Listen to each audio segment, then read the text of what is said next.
Welcome back to the Missing Maura Murray podcast. Lance, what is up tonight?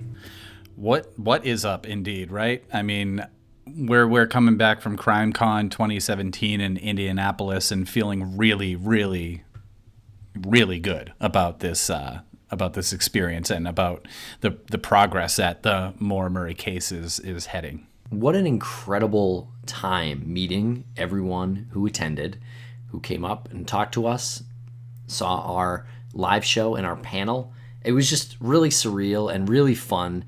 When we do this over Skype, and we're in our own little bubble here, and it was, well, first of all, it started off so fast. We got there, we set up, and people were already there, and they were already starting to talk to us, so it didn't really sink in until about maybe the next morning or towards the middle of the next morning what this was all about. And it was really cool to see the people that listened to the show, to see peers in an industry that is so new and so important, this podcast industry, to see your peers out there supporting you and you're supporting them and you're talking with them, and to also to talk with the people who are real experts on true crime. And so for this episode tonight, we have a live recording that we did at CrimeCon on Saturday afternoon. You, me, and James Renner were there, and about maybe 75 of our closest friends in the room with us, and so you can actually hear them. At some points they're laughing, and towards the end they ask some questions. And one of our buddies, one of our new friends, John Ronson, was there and actually asked a few questions.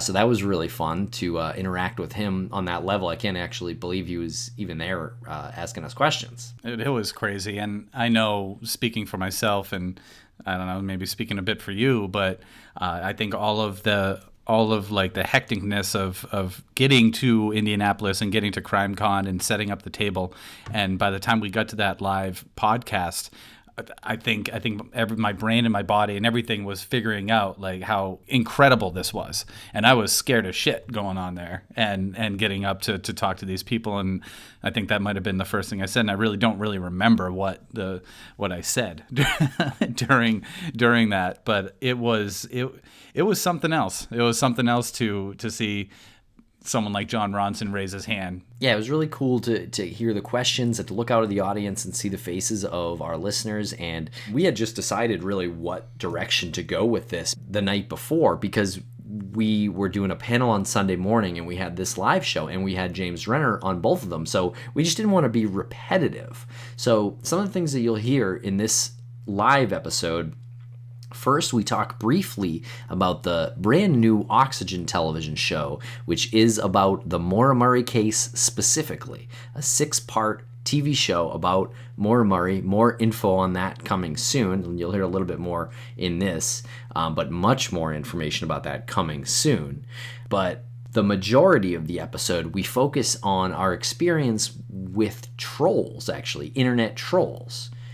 During this few years that we've been doing this. Right, and it really went in. I was a little bit skeptical about doing a topic specifically about trolls, because I felt like people wanted to hear about the cases that we're working on, and talking about trolls, I didn't want them to feel like we were shortchanging them, but as everything happens with what we talk about and who we talk to and who listens and having them ask questions, it really, I realized that it was the right direction to go in, because it was a whole angle that we almost got into in the beginning, but then we pulled back because we realized how much of a cycle of madness that could really be, and we could really fall into that cycle and not focus on the cases that we talk about if we just start focusing on the trolls. So it was kind of refreshing to talk about things that we weren't able to talk about that did actually bother us and did affect how we recorded.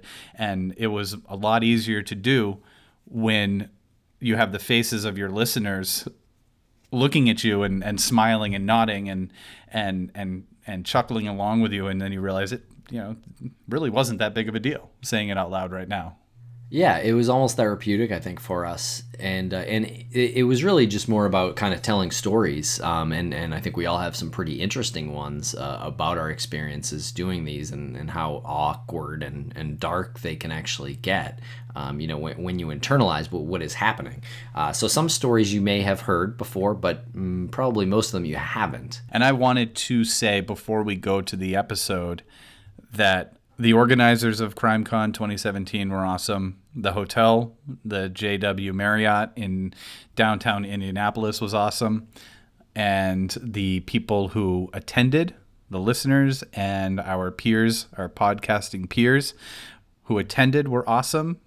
And there was a notable absence there. And he knows who he is. And I'm not going to say specifically that it's a nighttime podcast, but he really should have been there. Maybe 2018 in Nashville will be his year to come out. But hopefully he can make it. But yeah, it was a lot of fun talking to our listeners and also having drinks with them. I mean, we had drinks with some of the people who we recognized from the crowd, the night before. So that was a lot of fun too. Okay, so without further ado, let's play this audio, Lance. Thank you very much for listening, and please follow us on Twitter at Maura Murray Doc, DOC. And there will be more information coming soon about this TV show, so please follow us closely on social media, Twitter, Facebook, Instagram. Thank you.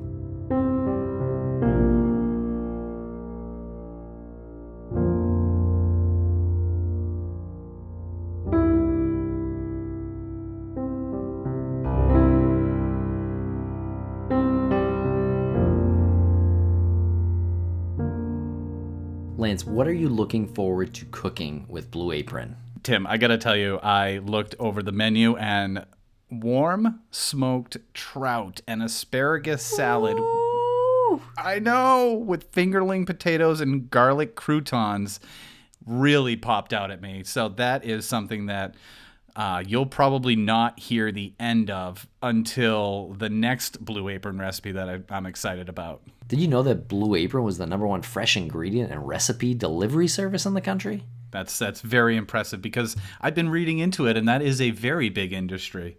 And I think Blue Apron achieves this by supporting a more sustainable food system. They set the highest standards for ingredients, and they build a community of home chefs, which I feel like really good to be a part of, and I know you do as well. If you're like me and you don't know how to cook, this is so easy that you don't have to know how to cook to be able to make a delicious meal from Blue Apron. Tim, I'm going to tell you, you keep saying I don't know how to cook, but you now know how to cook.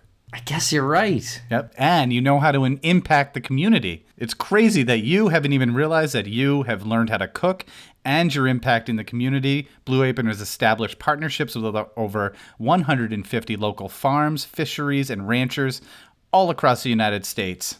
But maybe one of the best things about Blue Apron is how affordable it is. For less than $10 per meal per person, Blue Apron delivers seasonal recipes along with pre-portioned ingredients to make delicious home-cooked meals. And you can barely get a meal for $10 if you get takeout. I mean, you're pretty much talking fast food at that rate. Fast food that's not guaranteed. Blue Apron's freshness guarantee promises that every ingredient in your delivery arrives ready to cook, or they'll make it right. And they do make it right for you. So check out this week's menu and get your first 3 meals free with free shipping by going to blueapron.com/missing. You'll love how good it feels and tastes to create incredible home-cooked meals with Blue Apron, so don't wait. That's blueapron.com/missing. Blue Apron, a better way to cook. To cook.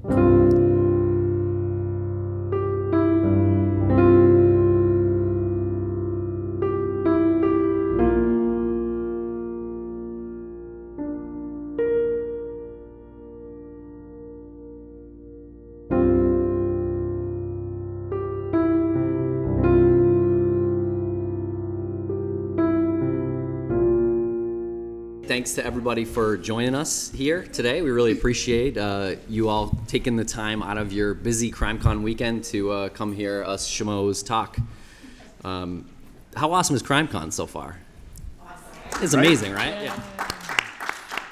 Round of applause for the people at CrimeCon for putting this on. It's been amazing. Yeah.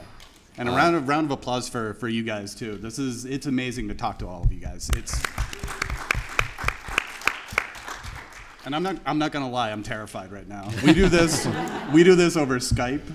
We do this like in the privacy of our home, so I've never had so many eyeballs looking at me. So You've never had to wear pants before. I've never. He never has. No one knows that I'm currently not wearing pants. So tomorrow at 10 a.m. in the Grand Ballroom, we have a panel, us three again, and they're going to play a trailer from the new Oxygen TV show, which is about the Maura Murray case. 6-episode series on the case. And so you guys all got to come see that because you're going to go nuts for the trailer. That's a promise. It's actual, because of what CrimeCon represents, this series that's being made is an actual investigation into what probably would have turned into a folklore. It would have been 15 years, 17 years, 25 years, and because of the responsible people who go to this and listen to this, it's generated enough interest to have a major production company relaunch a case.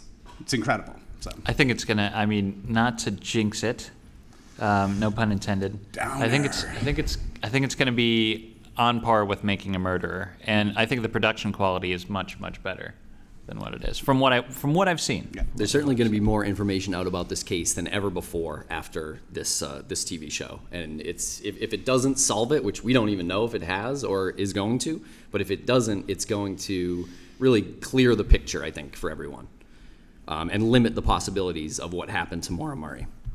So I think later we'll take a few questions, and if you guys want to talk about the show or talk about whatever, we can certainly answer your questions. But I think we wanted to first focus on some of the stories over the past couple of years that we've been doing this documentary and podcast.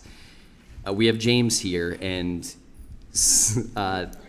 trolls, internet trolls, trolling is one of the more interesting parts of what we do.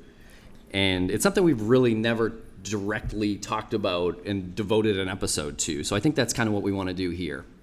So Lance, why don't you first tell us about your experience with Alden and the Happy Anniversary video? Sure, yeah, and this actually, this is something that James is directly related to in the story back when Alden, when was it was 2012? No, 2014? Yes. Yes, okay. Anyway, it was on the 9th anniversary. Okay. It was on the 9th anniversary. Tim and I would do 2013 then. Yeah. Yep. Tim and I do we would do video editing on the side, and it was really boring. It was like corporate stuff or mitzvahs or wedding videos, and during that time you have this period of like rendering. So if you edit something, you make a cut and you render it. So you have like 20 minutes or so, 15 minutes to where you have this downtime. So I hadn't looked at James's blog in a while, and we were working out of this small office space in East Boston in a warehouse that was about 80% empty. And it was an affordable spot, and that's why we did it. But so I was there alone. It was I don't know. I was rendering something, and I thought to myself, it's coming up on the anniversary. I haven't looked at James's blog in a little while. I'll refresh I'll go to the blog. I'll refresh the page, see what's going on. And I did that, and I saw the first James's headline said, "What the hell is this?" And it was the video that Alden posted of the cross-country ski ticket to Bretton Woods, and the title of the video was just Maura Murray, and it was a slow zoom into the date.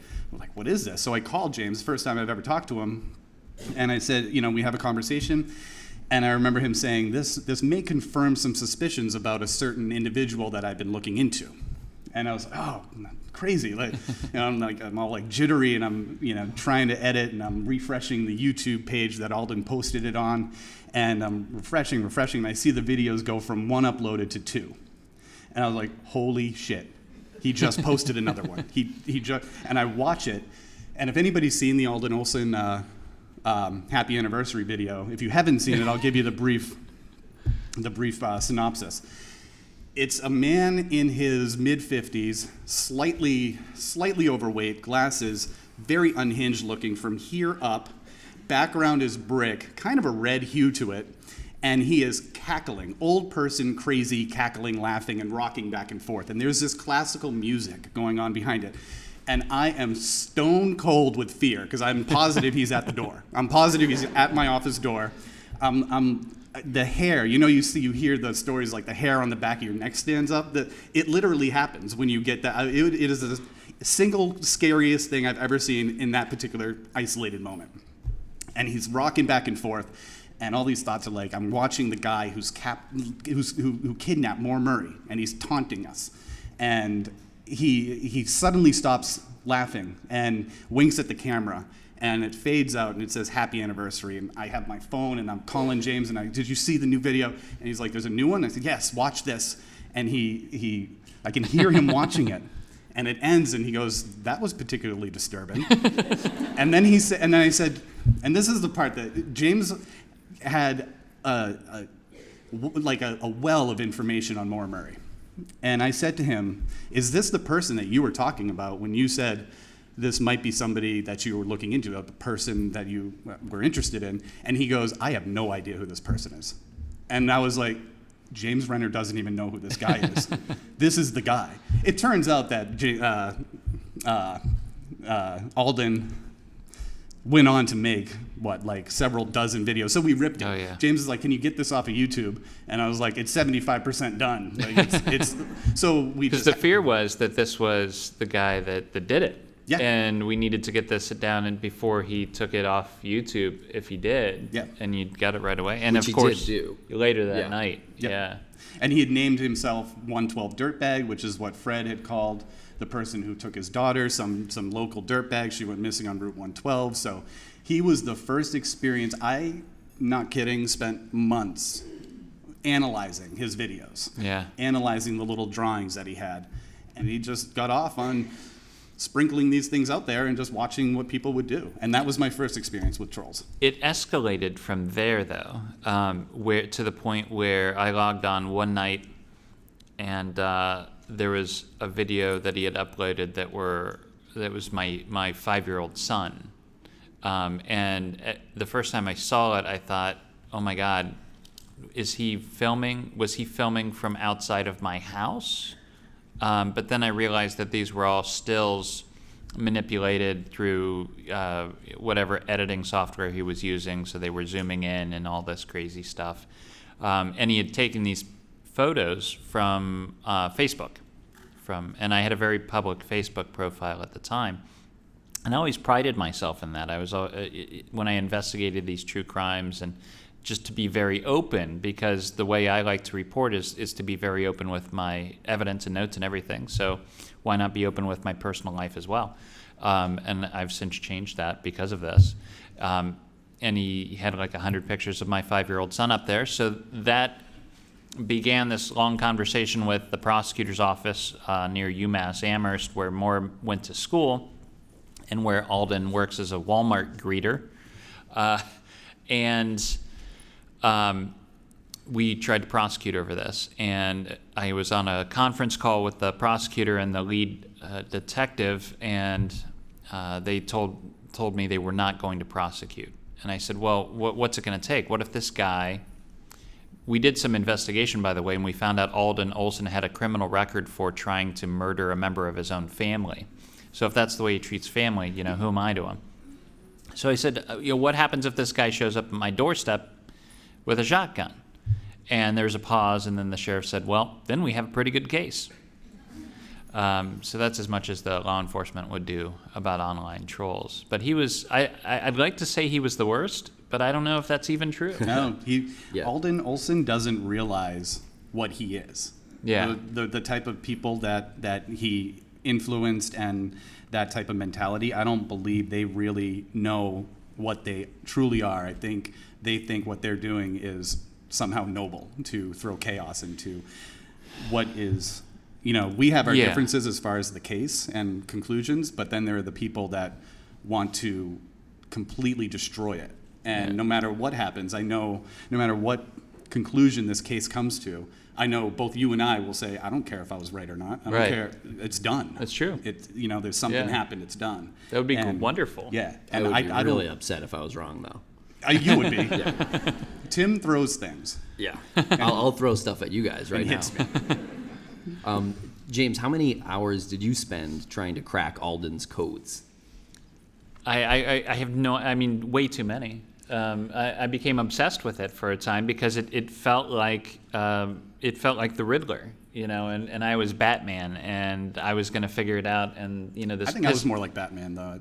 I was actually going to say that I was Batman. You're kind of more like Robin.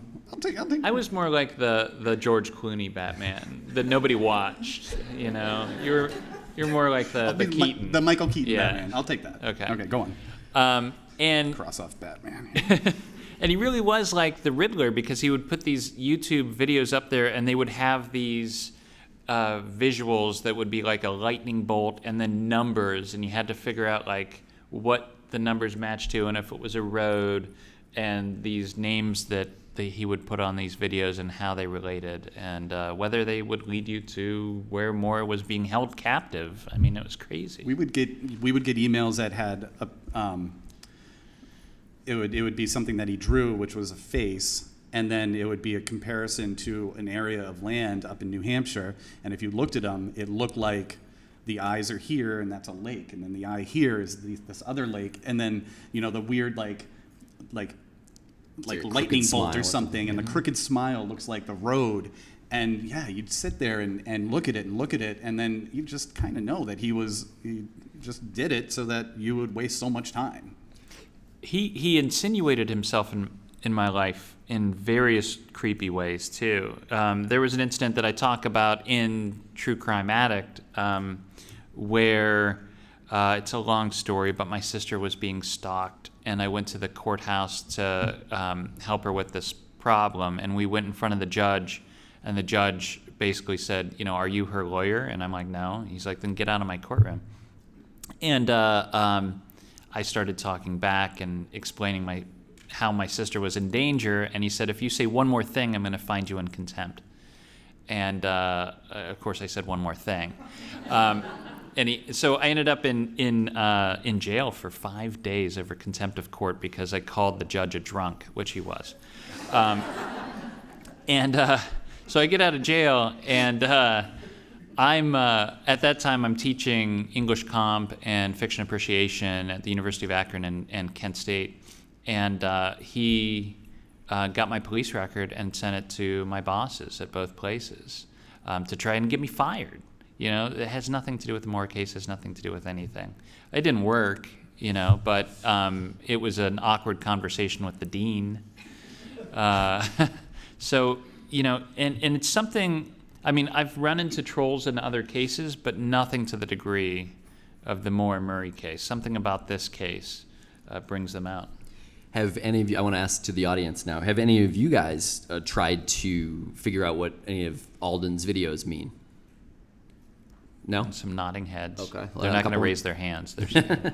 Well, it's basically, do you guys consider it wasted time? 100%. Yeah. 100% wasted time.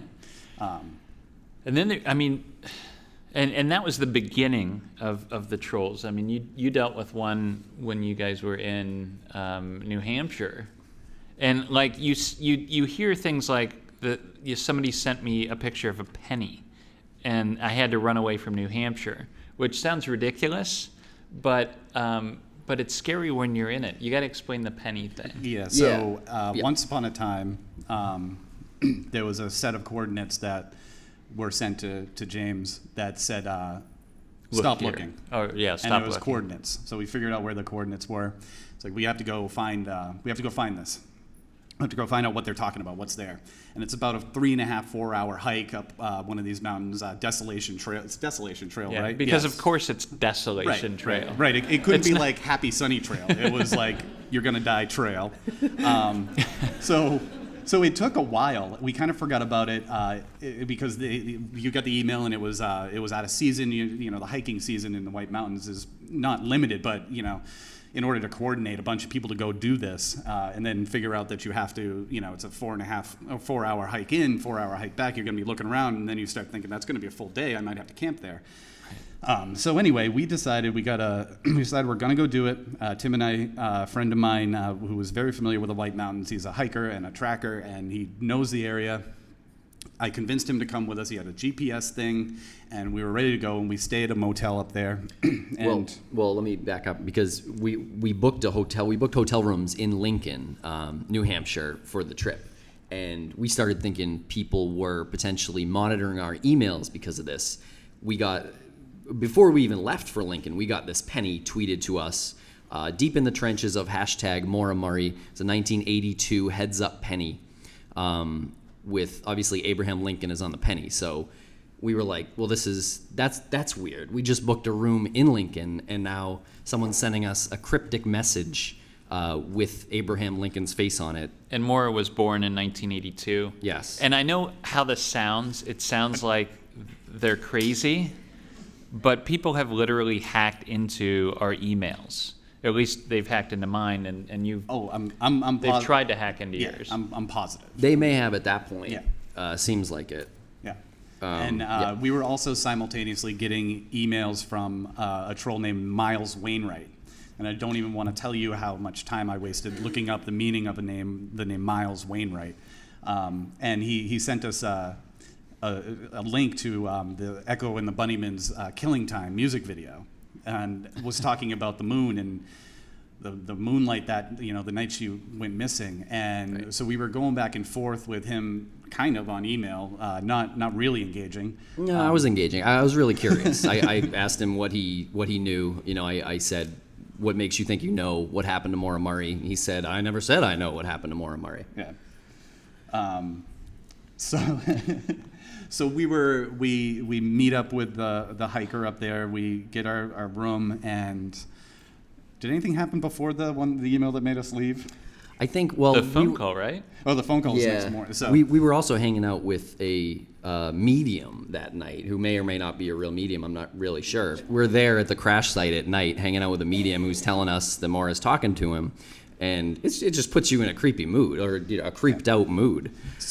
So we're back at the we were recording. We're back at the motel, and this guy Miles Wainwright keeps emailing us, and the email that put us over the top was a reference to another unsolved murder in that area, and it was Tommy Conrad, and he made it in the course of the dialogue. He wrote it was about people minding their own business, and he said, just Tommy Conrad was basically assassinated in his mother's front yard for not keeping his goddamn mouth shut. For not minding your goddamn business. Right. Not minding your goddamn business. And we read that, and Tim at the time, I don't mind Tim at the time just had Violet and was a new dad, and he's like, fuck this. I'm not doing this. Yeah. And it wasn't like we thought someone was going to hurt us going on that hike. It was also coordinates that, it was the second time the person sent the coordinates to James with a creepy rhyme to it that said, was it 2 years ago, I told you where, look again, she's still there. Yeah. And we were worried that you'd go up there and step in a bear trap. Right, because who doesn't want to put James Renner in a trap, right? I mean, the guy, we knew that it wasn't going to be, you go up there and you start, oh my, there's a significant piece of evidence right here. But we started thinking there's a certain mentality in that White Mountain area, and there are things like Army-Navy stores, and there's people who have old landmine memorabilia. These things we started rolling that around in our head, and the reality of it just really, really hit home. And yeah, we kind of thought that there was a better chance that there was a trap waiting for us than Maura's body, for example. Yeah. Which didn't somebody call the hotel room too? Yes. Later that night. Yeah, we hadn't fully decided that we weren't going to go. We were like, all right, let's cool down. Maybe smoke a little pot or something, chill out a little bit, and the next morning we get a call. Our hotel, the motel room phone rings, and I answer it, and it was like 6:30 in the morning or something, and I answer it, and there's nobody there. It's just a click. And then the guy who we were with, this tracker hiker guy, we met up with him like an hour later, and he said, he was like, "You guys call my room this morning?" And we said, no. And he goes, oh, I just had a phone call. No one was there. And I asked the front desk, and she said, oh, maybe your buddies called you. And we're like, dude, we had a phone call too. And I think that's when we were like, this definitely isn't happening right now. Could have just been a weird coincidence, but with all the series of events that went down the previous night, getting prank phone called the next morning, seemed like there was a presence there that wanted us to not stay. It seemed like someone knew exactly where we were. Yeah.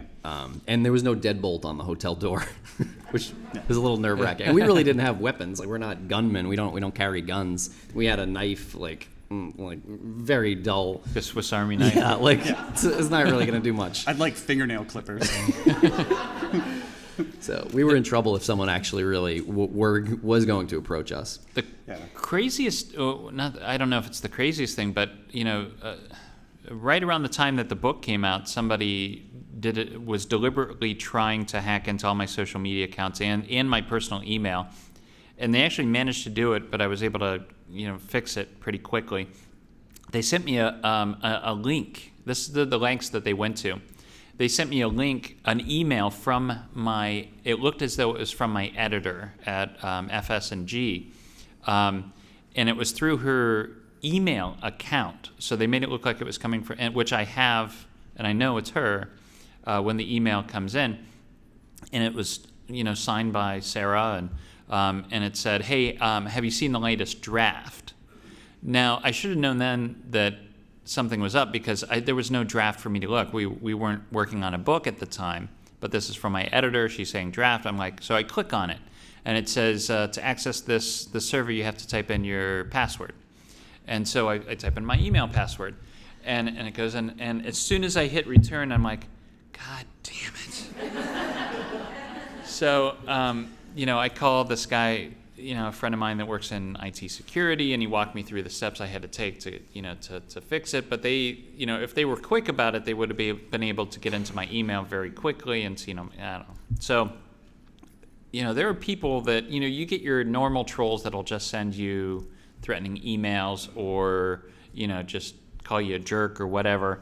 But then you have very sophisticated types in this case that are trying to get at information we have or take down our social media or publicity, things like that. When we got back, I went to my day job, and we have an IT guy, and I took the header of the emails from Miles Wainwright, and I said, can you figure out where these came from?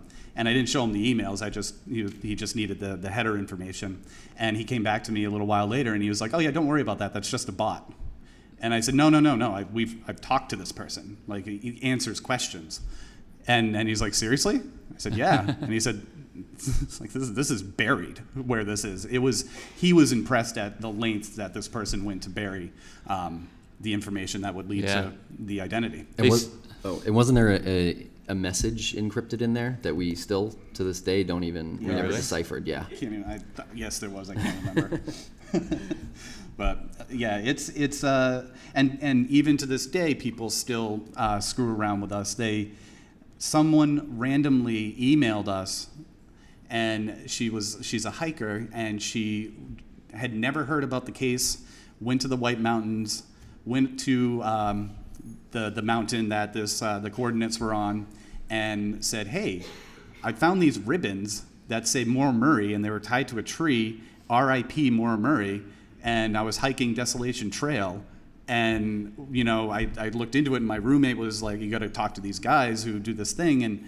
And so we called her, and we verified that she's a genuine person. This person's not lying. And I'm not going to say we found out what happened, but the lengths that people will go to just to create some sort of chaos is remarkable. That means somebody went up, and it was right before the branch where you can go the major route on Desolation Trail and go kind of back down. And it was right at that fork. So someone actually hiked. They went up there, they made these little ribbons, and they tied them off, and they put keywords on it. I'm not going to get into it because I don't want to give people attention that they don't deserve attention, but they put keywords on there so that when we saw them, we go, God damn it, that's the same person. And it turned out to not quite be the same person, but it was keywords that only we would know.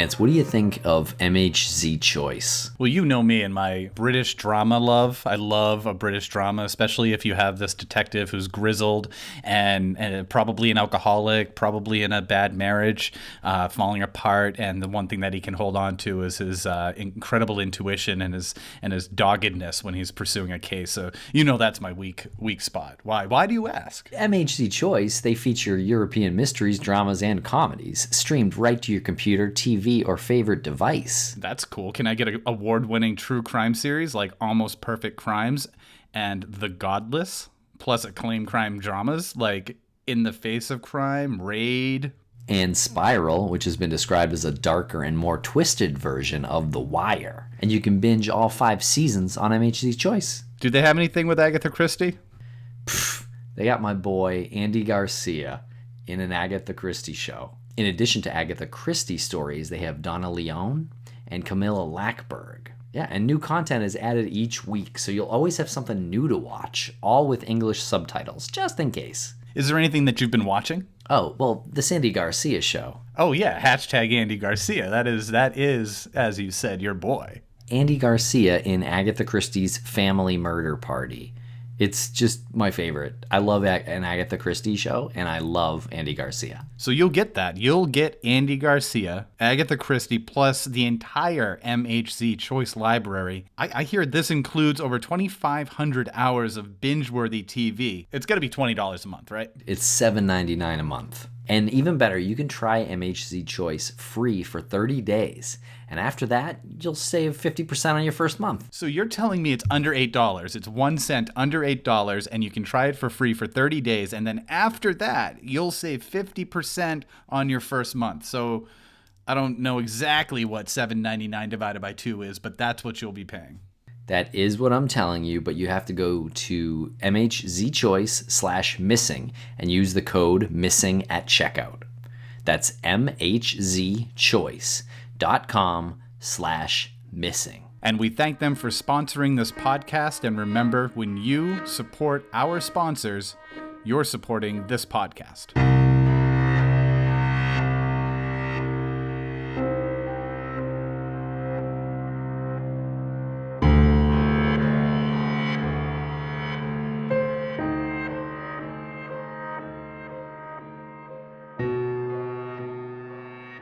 I've thought a lot about this. I think part of what's going on is I think what people are essentially doing is playing a real-world Dungeons and Dragons game where they're almost like LARPing. You know, like they would be out there in the park wearing armor and with foam swords, but they're using this case as their Dungeons and Dragons manual. And it's real people that are involved in it. You know, Maura Murray was a real person. Her family's very real, and everybody that cared about her were real people. But they're creating this weird fictional fantasy story around this case because they want to have fun with it. Yeah. It's for the lulz. And I was a little concerned about us because I know people come here and you want to hear about the case. You want to hear about Maura Murray. You want to hear our opinions. And I was thinking, well, should we talk about trolling? Because we never really talk about that on the podcast anymore. And I'm glad we did, because it just shows how responsible all of you people are. You're hearing the story and you're thinking that's crazy. And the reason why we're here, the reason why we got to this position with this case is because we listen to responsible people like you. It's there's definitely a troll out here somewhere. Yeah. I think it's John Ronson. But you know, it's. I'm glad that we talked about this, because this is one of the most important parts of what this. One of my favorite shirts over there was the one that says "basically a detective." I think that's hilarious. But look what you do. We got all of the trolling and all that was a big distraction, but we got so many more like productive people, and you know there's a show about it now. There's a legit investigation happening that's never happened for this case, and it's because everybody listened. There was also a blog, this happened several years ago, right when we announced that we were doing this documentary, probably sometime in 2014. There was a blog called Not Without Peril, written by a guy named Sam Ledyard, and it was about the Maura Murray case. He ended up taking his blog down because he was threatened by an online character named Palmkick that has probably come up in the podcast before. Palmkick loves me. Palmkick has a thing for both of you guys, actually. That's another thing. They all have their names, like villains from Batman. There's Palmkick and there's Dirtbag and there's. And even if you look at the Urban Dictionary for Palmkick, it says an internet anarchist. Oh, really? Yeah. Oh, cool. So this guy threatened this guy Samuel Ledyard, and when we saw the email, and it said the blogger your wife, the blogger your wife, the blogger your wife about 150 times, and then I think there was a smiley face kind of drawn into it actually using like dashes. The guy Samuel Ledyard, which isn't his real name, but he talked to a different person who is a follower of the case, who this person said that he isolated and he's like a computer guy, he's like a CPA, and so he said he isolated where Palmkick came from, where this email came from, and he said it was East Boston, Massachusetts, which was where Lance's studio was at the time. So this guy was literally trying to frame Lance, which is just another interesting thing. I don't know. I had no comment on that. Yeah, I mean, we know who it is. We actually maybe a few months ago, a Reddit moderator from the Unresolved Mysteries page or the more Reddit page emailed us and said and asked us about this person and what do you know about this person? We said, well, we think that person's Palmkick, and she's like, obviously, and she sent us emails where he pretty much admitted it. He actually did admit it in the emails, but he's kind of being jokey in it as well. But he's Palmkick. I just had a revelation. What? And I wouldn't have known unless we went to your talk. And this guy clearly might be a psychopath because the way we talked to him on the phone and the way he talked about Palmkick, like, oh, Palmkick wouldn't do this and Palmkick wouldn't do that. I'm not Palmkick because Palmkick wouldn't do, and all of these like self like grandeur like type things, and it's like, oh, I'm so happy I learned something. Yeah, he spoke about him. He spoke about him in high regard. Yeah. As if this was someone to be respected. And so we got off the phone and said, we are 100% positive this asshole is Palmkick. Yeah. One of my favorite moments in this whole thing involves a different troll who really ran amok on Twitter last summer. He called John Smith Palmkick, which he isn't. He also said John Smith, who's been on the podcast several times, murdered Maura Murray and was demanding his alibi for that night. It's like, well, John's like, I don't fucking remember where I was in this random day. Why would I remember? He's like, I was probably working. And John Smith is exactly what this troll wanted, because John Smith will not stop. He's like, he will not stop. If he's got an issue, he won't stop. He doesn't care. And if he doesn't like you, then it's on. And it's on publicly. Like it's on, and you look at the comments back and forth. And anyway, continue. We sent probably 50 plus emails to this guy. It went back and forth for a long time. We were trying to explain to him what he was doing is damaging and really wrong. He also at one point said Fred Murray was Palmkick, which you is idiots. How can you not see? Yeah, Right. Fred barely checks his email. Like he's not doing this stuff. But my very favorite moment of this whole thing, these whole several years for us, was when Lance emailed this guy. He had enough of it, and he emailed this guy a really amazing email that started with "You motherfucker," and ended with "Go fuck yourself." There was a lot of stuff in there, a lot of text in between those bookends, but and as I was writing it, I knew, I was like, this is exactly what he wants. This is exactly what he wants, but I couldn't stop myself because it had gone so far. He was damaging the entire community that we were working really hard to build. And he actually pinned it to his Twitter as if people were going to look at that and say, I can't believe you were treated like that. I can't believe that. I can't believe these guys would do that to you. I thought they were professional. I got so many emails saying, nice work. Like, that was the best thing I've ever read. Like, you idiot. Yeah, that just made my day. We got emails and calls about that. Yeah. Not to open up a can of worms here. Let's do it. But oh boy. With all these anonymous trolls and this highly organized misinformation campaign on this one specific cold case.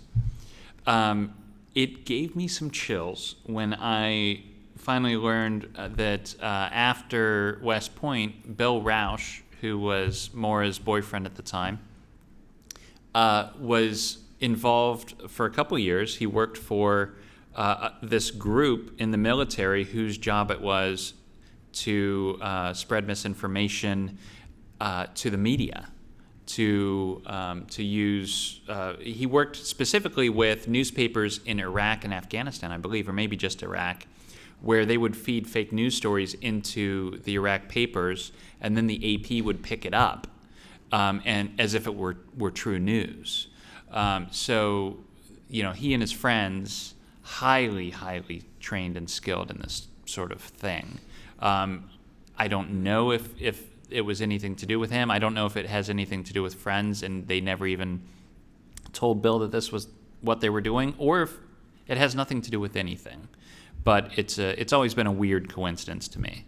But this case is full of weird coincidences too. Which that is one of the things that makes people addicted to the case is that you can't be trolled and then look at her ex-boyfriend at the time and have something like that happen and not think, wow, that's my computer was hacked. And right, that's exactly what they do. Her ex-boyfriend, who it's inexplicable why he was even at the, searching for her, how he was even able to get out of West Point to go search for his girlfriend. That's Fort Sill. He was at Fort Sill at the time. And then you find out that Bill allegedly sexually assaulted a woman at this office in D.C. in 2011. And gets fired from the job over this alleged assault. And I've talked to the victim.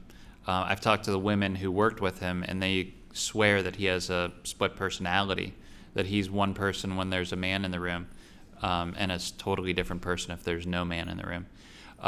And we know for a fact he lost the job over it. I've talked to Bill. He admits the allegation at least.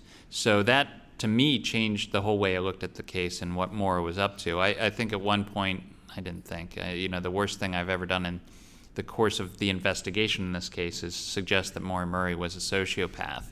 But that's because I didn't have this information that she might, in fact, what she really was, I think, was a survivor. That I strongly believe she was in an abusive relationship, or feared she would be. And left in part to get away from that. And I think a very good motivator to remain hidden is a child. Oh boy, here we go. Here we go. Took a little bit, we're here. Let's open up for questions because we only have about 10 minutes left. What's up, Justin? Why did you guys start your podcast? We wanted to be like you. We started the podcast because we had this documentary that we began in December of 2013. The very first thing we shot on that was going to Canada to quite literally look for Maura Murray with James Renner.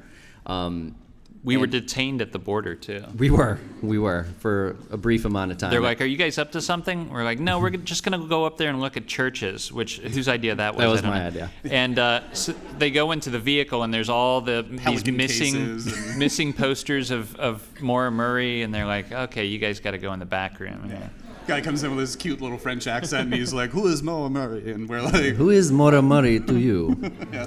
And then they stole our staple gun, so we had to tape them to the.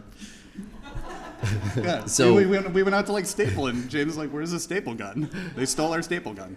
We wanted more footage. We wanted to meet more people who are obsessed with this case, because the documentary that we began in 2013 was about the people who are obsessed with this case.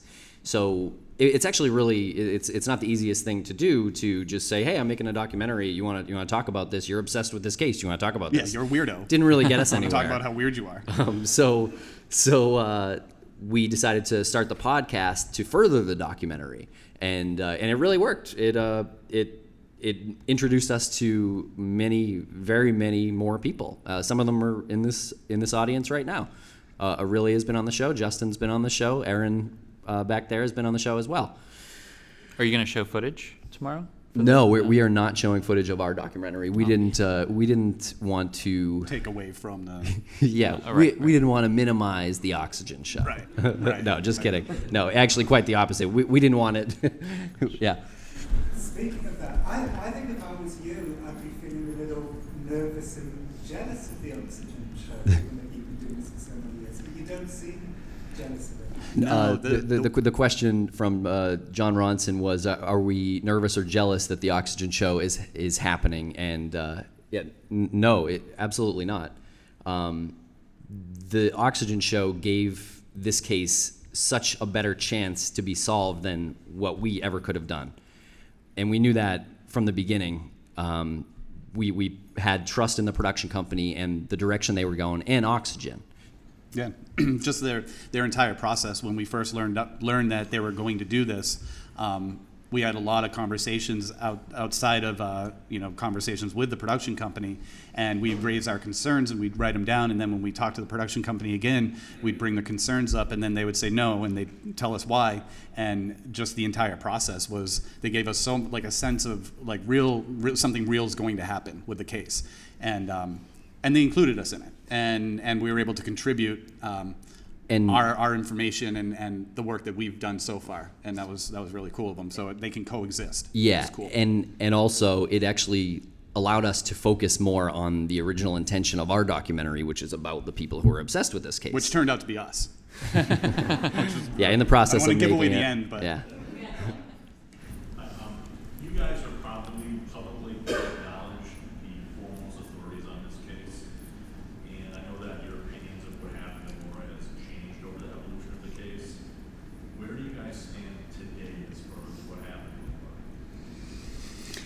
Laura? Lance and I try really hard to not come up with theories. It's actually been one of the more challenging things about this whole process is not coming up with a theory. although we do hear really good theories, and I keep using this analogy of there's this little dark circle that was the time and place that she went missing, and if you start working out from that and you take things at face value and don't assume that things are being lied, that there are lies, like certain things that were out there about why she got to that spot probably are true, a family emergency, and my sister, and these things that you've read, if you take them at face value, they do bring her to that spot. Hopefully we will know what happened at that spot, but from a non-investigator standpoint, and seeing just the massive amount of reaction this case gets, we wouldn't be here if we had a theory and we stuck to it. I have a theory. No kidding. Next part. The one thing I want to say is what's interesting about this case. So much about this case is interesting, but the way I describe it to people that have never heard about it is it's a Rorschach test. There are so many weird clues in this case that you're going to come to a very different conclusion than anybody else based on what you bring to it yourself. It's very much like that, I think. To me, a lot of people think I'm 100% sold on this idea that she's in Canada and hanging out in Quebec. I don't necessarily believe that. The only thing that I think I've come away with is I'm 100% sold in my heart that she was not traveling alone, that there was this tandem driver, another driver that was in a car ahead of her. She got in an accident. They turned around and picked her up and went on. Now, that person either took her somewhere and she's living her life and hiding, or that person is responsible for her murder. But that's where I'm at after years of investigation. And I know a lot of people disagree with me, and that's fine, and we can hang out and we can have a drink later. But that's where I'm at. You can throw drinks at each other, Yes. too. The accident that she had after the party, you said that the reason the cop let her go is because she wasn't drunk. So why would anyone talk about the party? I think because it wasn't a party. I think it was I think it was a gathering in a dorm room that was 13 years ago, And I know James, I can feel him right now. And when people say, I don't remember who was at the party, and you hear, we don't know if it was a big party or a small party. If it was, a couple of college girls having a couple of drinks. There are rumors that she left with a man. She didn't have her phone on her. I don't know what that all means. I don't think. To answer your question, why won't anyone say who was at the party? That was the question. I think because the answer is no one told James who was at the party. That possibly burned a couple of bridges for other people who asked, and now Probably. I don't want to talk about the case at all. Well, now that's an easy thing for them to say now, but you talked to the police from UMass who spoke to Kate Markopoulos and Sarah Alfieri a week after the disappearance, and they will say that they were uncooperative from the beginning about talking about anybody that was there. In fact, we just found out maybe 6 months ago that Sarah Alfieri, and the party was supposedly at her dorm room, Sarah had a roommate that has never been interviewed too, who was ostensibly there, was at least one other person that was there, and she won't talk about it either, won't return any calls. Sarah, I've never met anybody that reacted the way she did when I showed up asking about that party. You showed up at her door, knocking on her door and asking her about this party from 10 years ago. How would you expect her to react? Well, I'm dressed kind of similar the way I am, and I don't think I think I come off as more of a Columbo likable type of guy. I didn't expect her to say, "How did you find me?" and then slam the door in my face. It wasn't. And I've talked to a lot of people in this situation, and you would think a lot of people would be fearful, but most of the times they're open for talking. You're a person that wants to hear their story. It's human nature to share that story. Even suspects of cases, they want to talk about this thing, even to the detriment of their own case. So I think it's weird. I think they're lying about. I think it's possible that party was a good pie party, that it was a going away party. It's convenient. John Ronson has a question.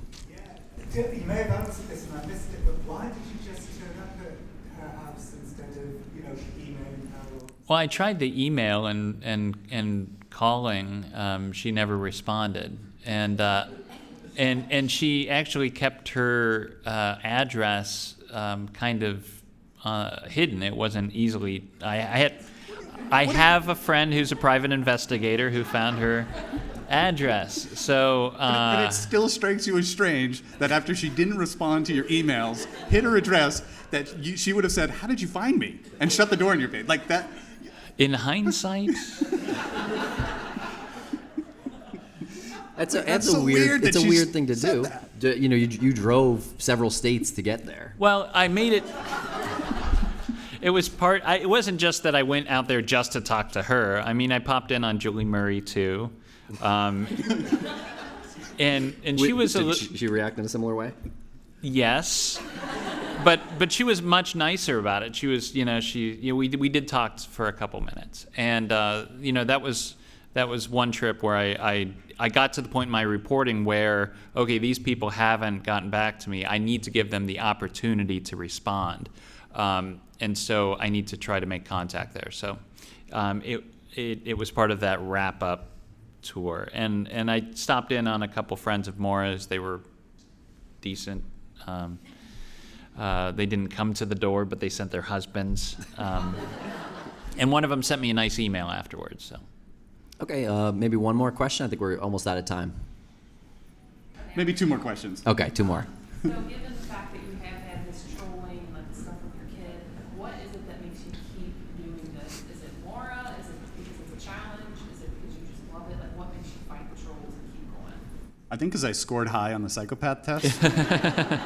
No, because you do see more positive movement than the negative, and you learn how to ignore it. The ignoring is really the key. You just ignore it, and it's like from Nightmare on Elm Street. You just turn your back on the monster, and it goes away. And if you're not feeling it, if you don't respond, then they go away. But don't go to sleep. But don't go to sleep. Don't ever fall asleep.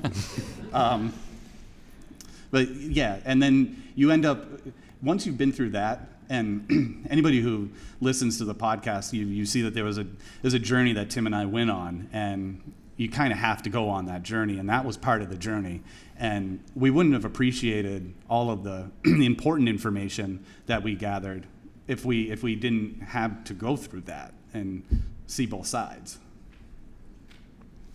Okay, last question right there. For James Renner, after your stalking road trip, did it change your theories? Like, did it actually contribute to anything, or did you just stalk people? Or did I just stalk people? No, it's one of the things I came away with on that trip is there was a time where I thought maybe Maura's close friends from Hanson, Whitman area, I thought they might know where Maura was or might have more information. And I definitely came away with the sense that they don't, if she's out there, she's not in contact with her old friends. And Katie's the one that sent me the email. She's like, thank you for what you're doing. You know more about this than I do. We'd certainly like to find out what happened to our friend. So I came away with Julie Murray being an honest person, not hiding anything, but at the same time coming away with the fact that I certainly think Sarah Alfieri and Kate Markopoulos have more information than they've ever shared. One more question. Let's hear it. Oh, wow. And I remember at the time when the whole thing came down, the father was complaining about not getting a whole lot of information from the police, and just people were just not Yeah, the question was, have more people opened up? Are you specifically talking about law enforcement, or are you talking just? Well, yeah. With the show, with the investigation that the show is doing, there's a law enforcement official who is part of the show, and he's over the course of months formulated a really good relationship with law enforcement, and every so often he says, hey, what about those things that you didn't release and no one knew why you didn't release it? You think we could see some of that? And they slowly start to give him information because he's gained their trust, and he's not being deceptive about it. It's a way that he's got to play this game to get the information. So yeah. There's a ton of information coming. Yeah.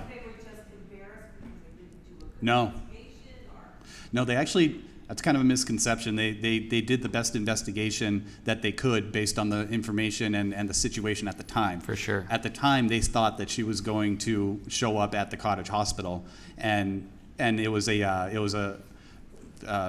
young woman who was drinking in her car and just wanted to leave the car while she went and sobered up. And they didn't approach it as no reason why they should have. They get a bad rap because it's a police force of 4 in a small town, and there's no reason why when you see a car that's got alcohol in it and the driver's not there and it's locked, you're going to say they're probably hiding out somewhere and they're going to come back. And she never came back 13 years later. So Thank you very much for joining us, everybody. thanks a lot, guys.